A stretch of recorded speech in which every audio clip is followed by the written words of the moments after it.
Good morning, students. Myself Hetal Pandya, your Hindi teacher from Shri LG Kakadiya secondary school. आज हम हिंदी में प्रकरण 4 एक प्रश्न 4 उत्तर पढ़ेंगे। एक प्रश्न 4 उत्तर के लेखक जो है वह है श्री प्रकाश। श्री प्रकाश जी का जन्म 3 अगस्त 1890 में वाराणसी में हुआ था और उनकी मृत्यु 23 जून 1971 में वाराणसी में हुई थी। श्री प्रकाश जी जो है वह भारत के स्वतंत्र सेनानी और राष्ट्रीय नेता थे। उनको लोग अच्छे वक्ता और लेखक के रूप में जानते हैं। वे 3 राज्य में राज्यपाल रह चुके हैं। 1947 से 1950 तक आसाम के राज्यपाल थे। 1952 से 1956 तक वे मद्रास के राज्यपाल थे और 1956 से 1962 तक महाराष्ट्र के राज्यपाल रह चुके हैं। उनकी देश सेवा तथा सच्ची निष्ठा के लिए भारत सरकार ने उन्हें 1957 में पद्म विभूषण से सम्मानित किया था। श्री प्रकाश जी के पिता जो है डॉक्टर भगवान दास, जिनको भारत रत्न से सम्मानित किया गया था, वे विश्वविख्यात दार्शनिक थे। श्री प्रकाश जी की शिक्षा जो है वो कैम्ब्रिज यूनिवर्सिटी लंदन में हुई थी। उन्होंने कानून की डिग्री प्राप्त की थी, लेकिन उन्होंने वकालत न की और अध्यापक बन गए। उनको लिखने का और पढ़ने का बहुत ज़्यादा लगाव था। श्री प्रकाश हिंदी के जाने माने साहित्यकार हैं। उन्होंने अपनी लेखनी के द्वारा राष्ट्रभक्ति, सांस्कृतिक उत्थान, सामाजिक उत्थान एवं समसामयिक समस्याओं पर प्रकाश डाला है। उनकी भाषा सरल एवं सहज है। उन्होंने निबंध, लेख, संस्मरण, जीवनी पर भी अपनी कलम चलाई है। छोटी छोटी बातों पर गहरा चिंतन उनके साहित्य में देखने को मिलता है।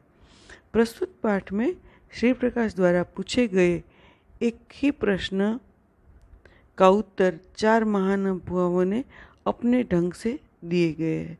हमारा देश भी तभी उन्नति कर सकता है जब देश का प्रत्येक नागरिक पूर्णतः ईमानदारी, लगन एवं निष्ठा के साथ अपने छोटे से छोटा कार्य करेगा। यही चारों महानुभावों के द्वारा दिए गए उत्तरों का निष्कर्ष है। लेखक ने एक प्रश्न 4 लोगों से पूछे हैं, 4 अलग अलग व्यक्तियों से बात की है कि हमारा देश प्रगति क्यों नहीं कर रहा है। हमारे पास इतने अच्छे नेता है, इतने अच्छे महानुभाव है, फिर भी हमारा देश प्रगति क्यों नहीं कर रहा है। लेखक को ये चिंता है और वो उन्होंने ये लेख में अच्छे से दिखाया है कि क्यों नहीं कर रहा है। अब हम आगे पाठ में पढ़ते हैं।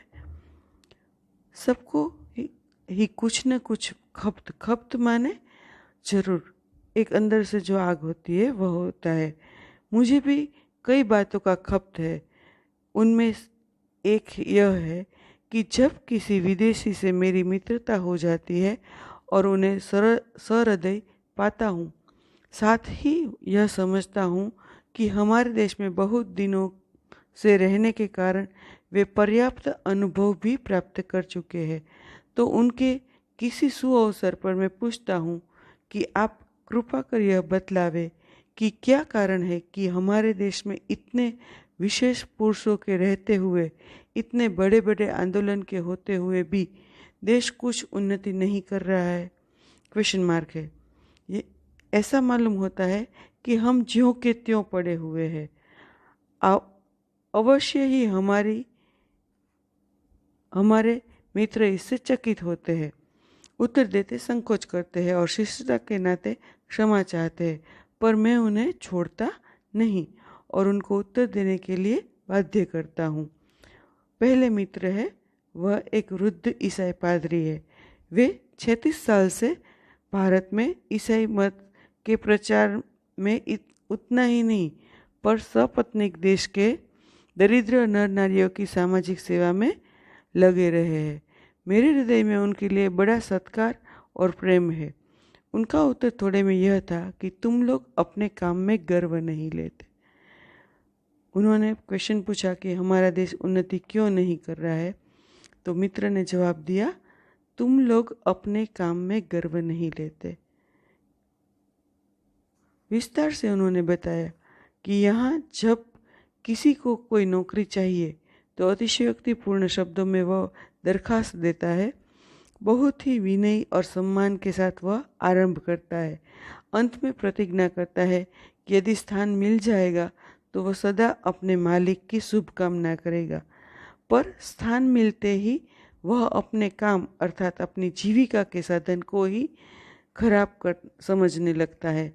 अन्य साथियों से मिलकर काम खराब करने के लिए षड्यंत्र रचने लगता है और मालिक की नाकों में दम कर डालता है। मालिक की नाकों में दम कर डालता है मतलब उसको परेशान कर देता है।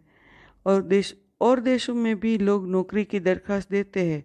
वे असाधारण शब्दों में प्रार्थना पत्र लिखते हैं और जब स्थान मिल जाता है तो इस तरह काम करते हैं कि जैसे संसार की गति उन्हीं पर निर्भर करती है और वे यदि काम छोड़ देंगे तो संसार डूब जाएगा।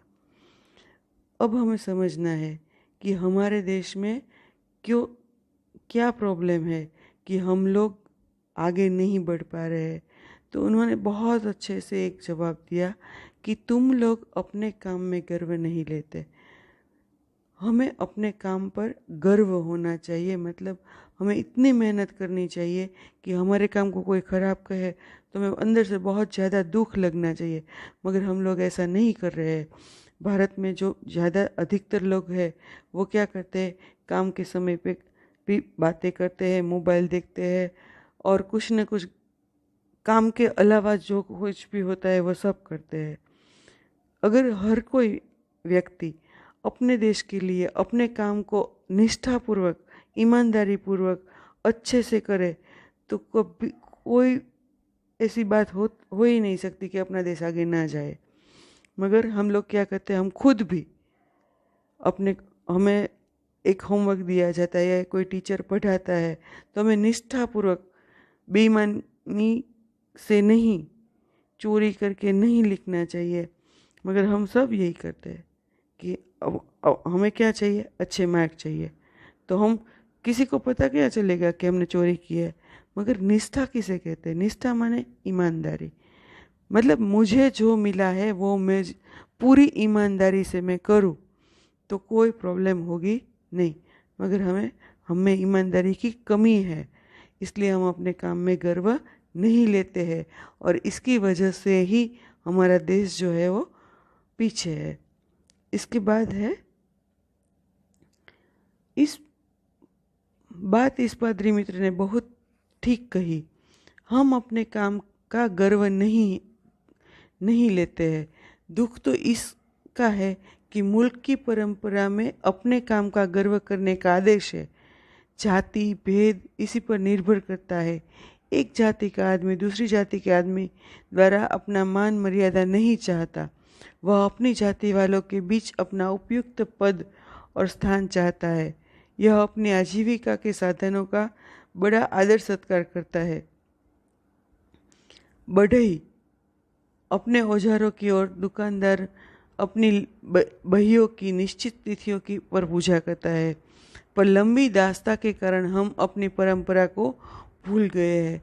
यहाँ पे लेखक कहना चाहते हैं कि जिससे हमें आय होती है, मतलब इनकम होती है, उसका हम पूजा पाठ करते हैं। जैसे क्षत्रिय लोग हैं वो दशहरा के दिन शस्त्र की पूजा करते हैं। फिर जो सुथार जाति के लोग हैं वो विश्वकर्मा के दिन उसके साधनों की पूजा करते हैं। हर एक जाति में अपनी आय के लिए पाठ पूजा और मान सम्मान की बात है, मगर हमें खुद अपनी ही जाति और अपने ही आय के लिए मान सम्मान नहीं होगा तो हम दूसरों की क्या करेंगे। लेखक ने कहा है कि लंबी दास्ता के कारण हम अंग्रेज़ों के गुलाम बन गए थे, तब से हमने परंपरा को छोड़ दिया है। हम अपना काम छोड़कर दूसरों का काम उठाते हैं, एक काम छोड़कर दूसरा काम लेते रहते हैं। हम अपनी असफलता का दोष दूसरों को देते हैं, स्वयं दुखी रहते हैं और दूसरों को भी दुखी करते हैं। कोई काम ठीक न कर सकने के कारण अपने को खराब करते हैं, काम को भी खराब करते हैं। यहाँ पे लिखा है स्वधर्म निधन श्रेय, अपना धर्म या कर्तव्य करते हुए मर जाना श्रेयकर है। ये वाक्य जो है वो गीता में लिखा हुआ है। कृष्ण भगवान ने खुद कहा है कि अपना धर्म श्रेष्ठ होता है, हमें वह छोड़कर दूसरा धर्म अपनाना नहीं चाहिए। उसी तरह हमें अपना काम भी श्रेष्ठ करना चाहिए। हमें अपना जो हमें काम आता है उसका हमें श्रेष्ठ काम करके गर्व लेना चाहिए, मगर हम वह नहीं कर सकते हैं, नहीं करना चाहते हैं। तो उसकी वजह से जो हमारा देश है, हमारा जो परिणाम है काम कार्य का, वो पीछे रहता है और उसका सारा जो दोष है वो हम दूसरों पर डालते हैं। इस बार पेपर अच्छा नहीं हुआ था, इस बार ये प्रॉब्लम था, कुछ ना कुछ बहाना करके हम अपनी जिम्मेदारी खुद नहीं लेते हैं, दूसरों पर डाल देते हैं, तो कोई परिणाम अच्छा नहीं होता है। उसके बाद है दूसरे मित्र। दूसरे मित्र एक वृद्ध सरकारी कर्मचारी आईएएस मतलब सदस्य है। 30 वर्ष से अधिक भारत में गवर्नमेंट की नौकरी कर रहे हैं। हाल में पेंशन लेकर वापस स्वदेश गए। न जाने कैसे मेरी उनसे बड़ी मैत्री हो गई। वही सवाल मैंने उनके सामने पेश किया तो उत्तर मिला, तुम लोग जिम्मेदारी नहीं समझते।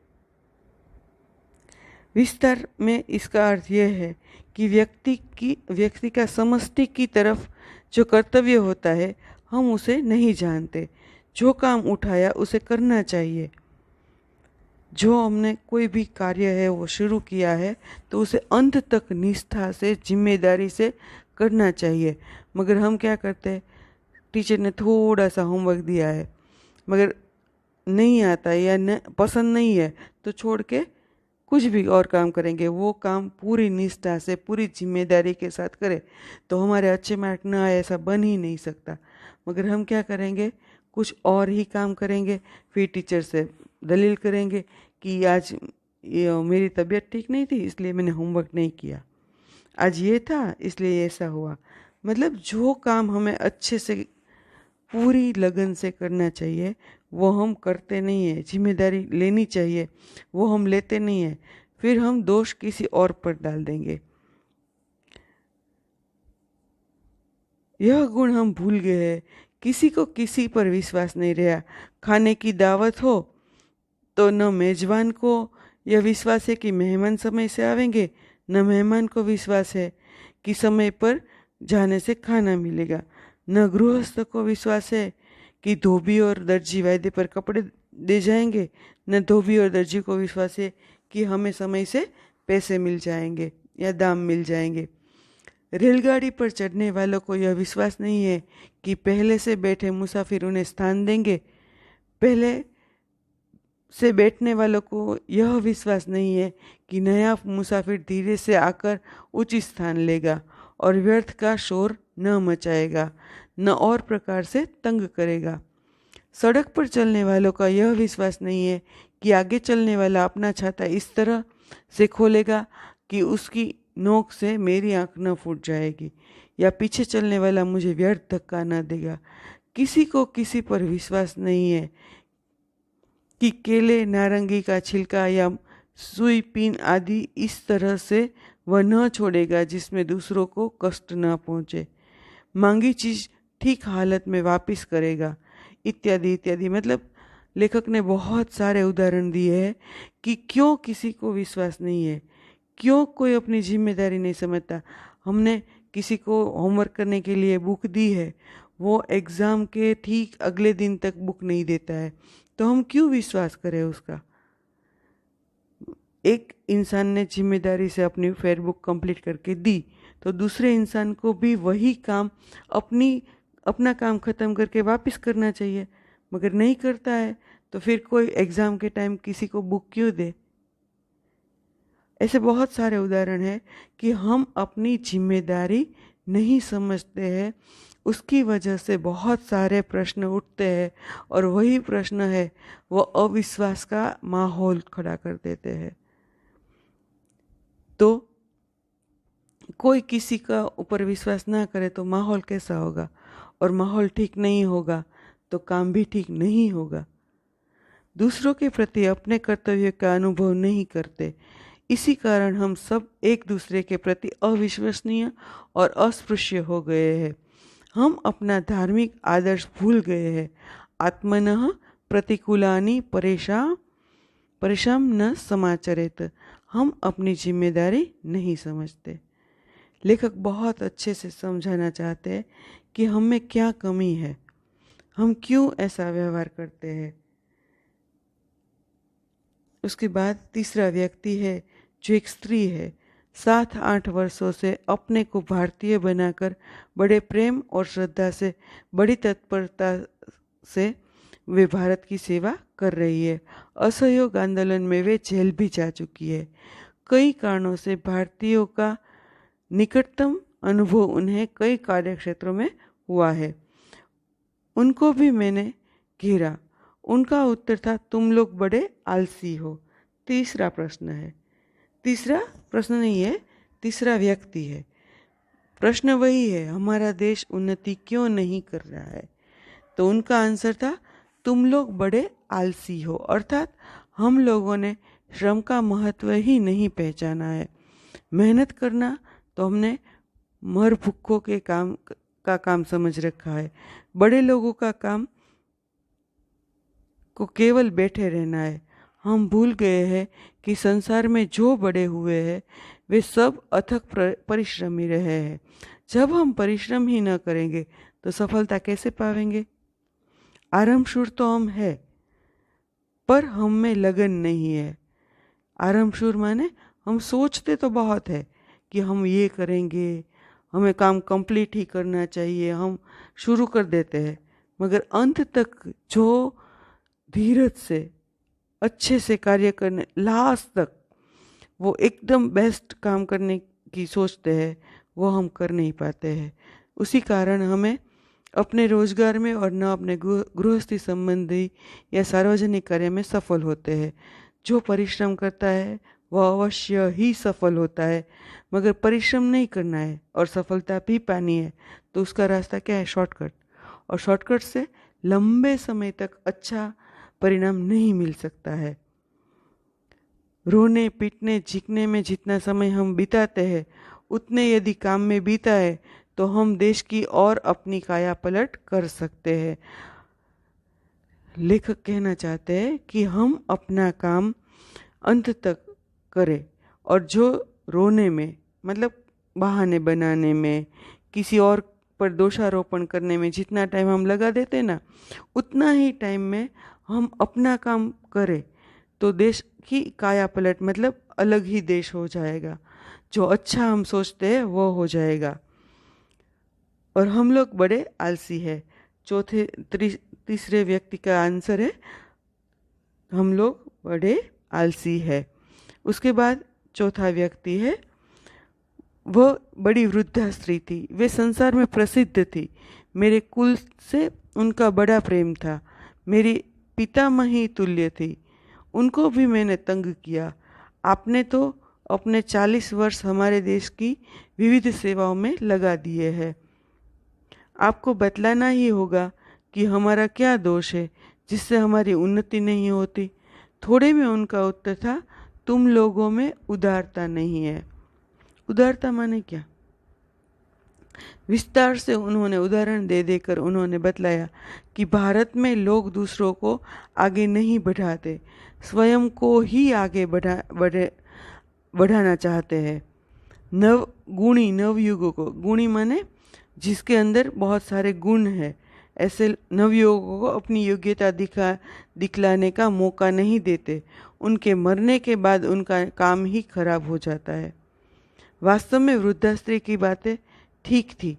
अंत तक पिता पुत्र को घर का काम नहीं बतलाता। कितने ही कुटुंब इसके कारण नष्ट हो गए। बड़े बड़े गुणी अपनी विद्या साथ लेकर मर गए। इस कारण कितने ही वैज्ञानिक आविष्कार, औषधियाँ आदि लुप्त हो गई। जो बहुत बड़े इंसान हैं, जिनको अपना ज्ञान जो है वो दूसरों को देना चाहिए, संपूर्ण देना चाहिए, वो हम नहीं दे पाते हैं, तो उसका ज्ञान जो है वो मृत्यु के बाद समाप्त हो जाता है। हमने परंपरा कहते हैं, एक चीज़ दूसरे को सिखाना, दूसरे को तीसरे को सिखाना, वो एक परंपरा रही है भारतीय लोगों की, मगर वह परंपरा कहीं ना कहीं टूट गई है। जैसे कि कोई सुथार या मिस्त्री का काम कर रहा है, जितना अच्छा उसका पिता करता है उतना ही अच्छा बेटा कर सके तो वो परंपरा जीवित रहती है। मगर पिता है वो अपने ही पुत्र को पूरा काम नहीं सिखाएगा तो उसे कैसे आएगा। हम कुछ और उदाहरण लेते हैं। जैसे कि कोई पिता है, उसके पास बहुत सारी संपत्ति है, बहुत बड़ा बिजनेस है, और वो अपने पुत्र को ना सिखाए तो वो संपत्ति नष्ट हो जाएगी, वो बिजनेस समाप्त हो जाएगा। इसका कारण है कि जो भी नॉलेज है, बिजनेस का हो, स्टडी का हो, औषधि का हो, हमारे पास बहुत सारी संपत्ति है अलग अलग प्रकार की, वो हमें दूसरों को देकर ही जाना चाहिए। हम आए, जिए और मर गए तो किसी का फ़ायदा नहीं होगा। मगर हम अपने पास जो अपने अनुभव से सीखा हुआ ज्ञान है वो दूसरों को बांटे तो ही वो ज्ञान जीवित रहेगा। मगर ये भारत में बहुत कम होता है। वास्तव में वृद्धा की बातें ठीक थी। अंत तक पेशों में कितनी प्रतिद्वंदिता हो गई है कि बड़ा छोटे को काम नहीं सिखलाता। दो भाई है, एक को अच्छे से बिजनेस करना आता है, वो छोटे भाई को सिखाएगा ही नहीं, क्योंकि वो पैसा कमाने लगेगा तो उसका महत्व कम हो जाएगा। हम अपना महत्व रखने के लिए अपना ज्ञान दूसरों को नहीं देते हैं, मगर वो हमारी मृत्यु के साथ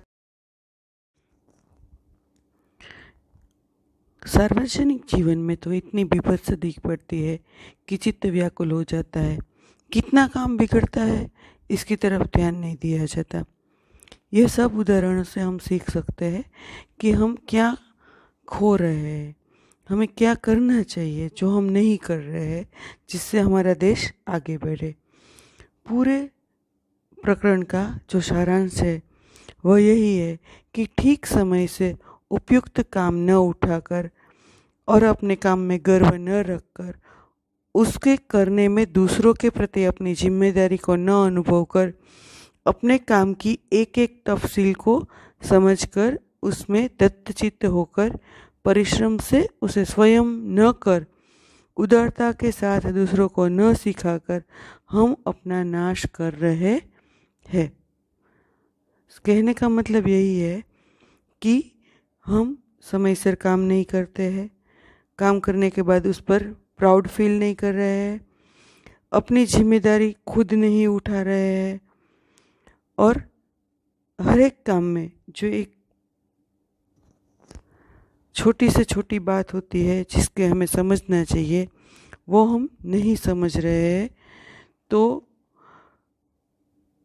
उसमें एक चित्त होकर, दत्तचित्त माने एक चित्त होकर परिश्रम के साथ उसे स्वयं न करे और उदारता के साथ दूसरों को न सिखाए तो हम अपना ही नाश कर रहे हैं। चारों मित्रों ने एक एक अंश हमारे दोषों का बतलाया। उन सबको मिलाकर मैंने उत्तर पूर्ण कर दिया। यदि और भी सूत्रवत सत्य कोई जानना चाहे तो मैं कहूँगा कि हम नागरिक अपने कर्तव्यों और अधिकारों को भूल गए हैं। बड़े से बड़े नेता के होते हुए भी हम साधारण जन उनसे कोई लाभ नहीं उठा रहे।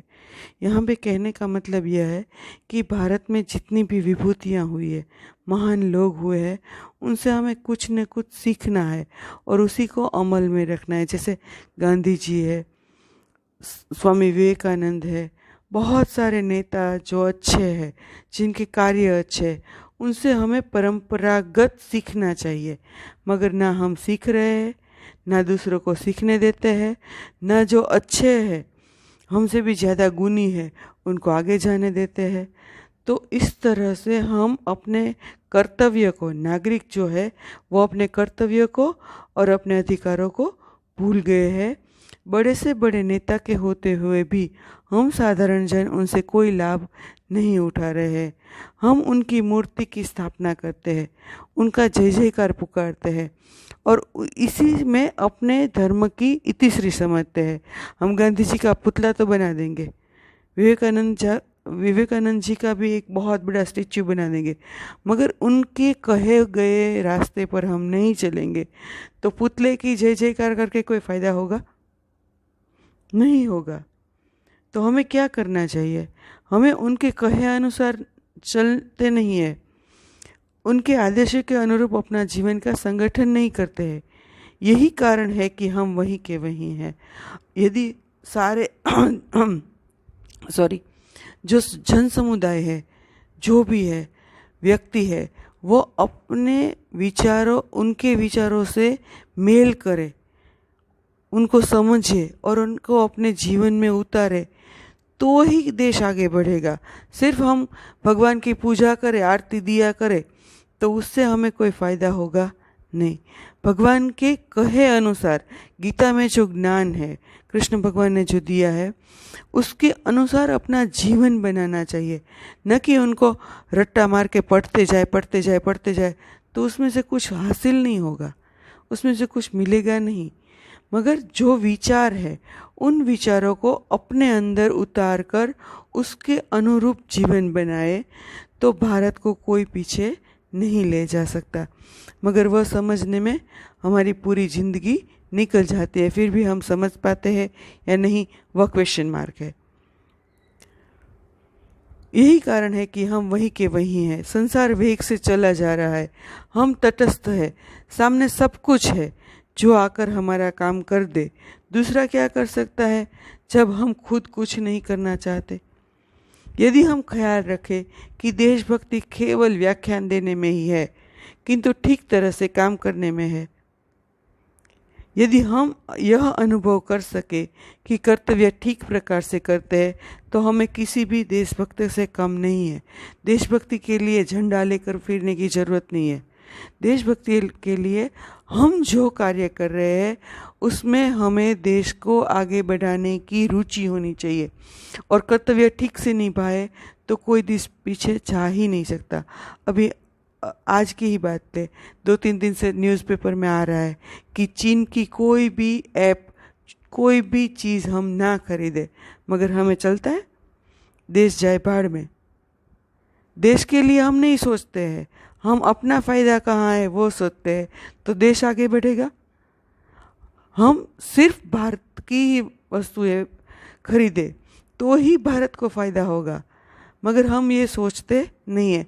आप घर में एक दिन लिस्ट बनाए कि कौन कौन सी चीज़ें हैं जो भारत में बनी हुई है, तो आपको पता चलेगा कि आप कितने कितने देशों की कौन कौन सी चीज़ यूज़ कर सकते हैं, उसमें किसके बगैर हम चला सकते हैं। ये सब हम जब सोचेंगे, इसके ऊपर अमल करेंगे, तो हमारे देश का बहुत सारा फ़ायदा होगा। हर चीज़ से फ़ायदा होता है, मगर हम सोचे तब। ये सोचने के लिए हमें समझना चाहिए। और बहुत से बड़े लोग हैं जो इस नाम से प्रसिद्ध किए गए। यद्यपि हमारा कार्यक्षेत्र संकुचित ही क्यों न हो, हम केवल धोबी, दर्जी, किसान, मजदूर, दुकानदार, पहरेदार, गांव, शिक्षक क्यों न हो, तो हमारा देश एकदम जाग उठेगा। उसके एक एक अंग में जान आ जाएगी। हमारे व्यक्तिगत जीवन के संगठित होते ही सारा देश और मनुष्य समाज स्वतः संगठित हो जाएगा। हम तो जाति पाति, राज्य, भाषा, अमीरी गरीबी सब में झगड़ते रहते हैं। सब एक साइड और भारतीयता एक साइड रख दे तो भारत देश आगे जाएगा। मगर हम कुछ न कुछ पता नहीं कि क्या क्या करते रहते हैं। किसी का दोष निकालना हमारी हॉबी हो गई है। हमारे व्यक्तिगत जीवन में को संगठित होते ही सारा देश और मनुष्य समाज स्वतः संगठित हो जाएगा। देश को केवल उपयुक्त नागरिकों की आवश्यकता है, किसी दूसरे प्रकार के मनुष्य या वस्तु की नहीं है, नहीं है, नहीं है। लेखक बहुत अच्छे से समझाना चाहते हैं कि भारत को आगे ले जाने के लिए हमें अपना कर्तव्य, अपनी जिम्मेदारी समझनी चाहिए, जिससे हम देश को अच्छे से आगे ले जा सके। हम अमेरिका से भी आगे जा सकते हैं, जापान से भी आगे जा सकते हैं, मगर उसके लिए हमें अपना कर्तव्य, अपनी जिम्मेदारी, अपना प्राउड खुद समझना चाहिए, तो ये हो जाएगा। यहाँ पे ये प्रकरण जो है वो कंप्लीट हो गया। इसके बाद हम उसके क्वेश्चन आंसर और वो सब देखते हैं। शब्दार्थ। शब्दार्थ में है खप्त। खप्त माने धुन, बाध्य तो विवश, सहृदय तो दयालु, संकोच तो शर्म, दास्ता तो गुलामी, प्रतिज्ञा तो प्रण, जीविका जीवन, मेजबान तो यजमान, इतिश्री सम्मानित, समाप्ति मन भूखा, ज़्यादा भूखा हो। उसके बाद कुछ है तात्कालिक, तुरंत, अविश्वसनीय, जिस पर विश्वास न किया जा सके, अस्पृश्य, अछूत, कायापलट, बहुत बड़ा परिवर्तन, उदारता, उदार होने का भाव, लुप्त, गायब या अदृश्य, प्रतिद्वंदिता, मुकाबला करने की भावना, बीभत्स, घृणित, चित्त, मन, व्याकुल, विकल, दत्तचित्त, किसी काम में खूब मन लगाना, संगठन, व्यवस्थित करने का कार्य, व्याख्यान, भाषण, स्वतः, स्वयं। इसके बाद है नाक में दम भरना, तो जीना हराम करना, मुहावरा है। निम्नलिखित प्रश्नों के नीचे दिए गए विकल्पों में से सही विकल्प चुनकर उत्तर लिखिए। पहला है प्रत्येक नागरिक को पूर्णतः लगन एवं निष्ठा के साथ कार्य करना चाहिए, तो क्या है? ईमानदारी। उसके बाद है वृद्ध ईसाई पादरी ने कहा, तुम लोग अपने काम में गर्व नहीं लेते। तीसरा, भगवान की मूर्ति की स्थापना करने के बाद उनके कहे अनुसार चलते हैं। उसके बाद है निम्नलिखित वाक्यों के एक एक वाक्य में उत्तर दीजिए। लेखक को किस बात की खपत है? लेखक को उनके प्रश्न के उत्तर की खपत है। लेखक का प्रश्न क्या है? देश को किस तरह आगे ले जाना है, मतलब हमारा देश प्रगति क्यों नहीं कर रहा है, वो प्रश्न है। उसका उत्तर होने चाहिए। दूसरा है कुटुंब व्यवस्था किस प्रकार नष्ट हो गई है। अंत तक पिता पुत्र को घर का काम नहीं बतलाता, इसके कारण कुटुंब व्यवस्था नष्ट हो गई है। उदारता न होने के कारण यह होता है। इसके बाद है हम किसकी जय जयकार करते हैं? हम बड़े बड़े नेताओं की जय जयकार करते हैं। सच्चा देशभक्त कौन है? यदि हम ख्याल रखें कि देशभक्ति केवल व्याख्यान देने में नहीं है, किंतु ठीक तरह से काम करने में है, यदि हम अनुभव कर सके कि हम कर्तव्य ठीक प्रकार से कर रहे हैं, तो हम किसी भी देशभक्त से कम नहीं है। इसके बाद है 2-3 वाक्यों में उत्तर।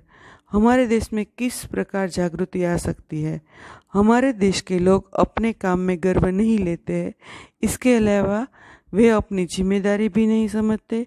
यहाँ के लोग श्रम का महत्व नहीं पहचानते और स्वयं मेहनत करने से परहेज करते हैं। गुणी और जानकार लोगों में उदारता नहीं है। वे अपनी विद्या दूसरों को नहीं सिखाना चाहते। यदि इन बुराइयों को दूर कर दिया जाए तो हमारे देश में जागृति आ सकती है। इसके बाद है मनुष्य समाज को संगठित करने के लिए हमें क्या करना चाहिए? मनुष्य समाज को संगठित करने के लिए हमें अपने नेताओं द्वारा बताए हुए मार्ग पर चलना चाहिए और उनके आदेशों के अनुसार अपने जीवन का संगठन करना चाहिए। हमें इस बात का ध्यान रखना चाहिए कि हमारा कार्यक्षेत्र चाहे छोटा हो या बड़ा, हम अपने हर काम में ठीक प्रकार से मेहनत से करें। इससे हमारा व्यक्तिगत जीवन संगठित होगा और हमारा व्यक्तिगत जीवन संगठित हो जाने के बाद मनुष्य और समाज अपने आप ही संगठित हो जाएगा।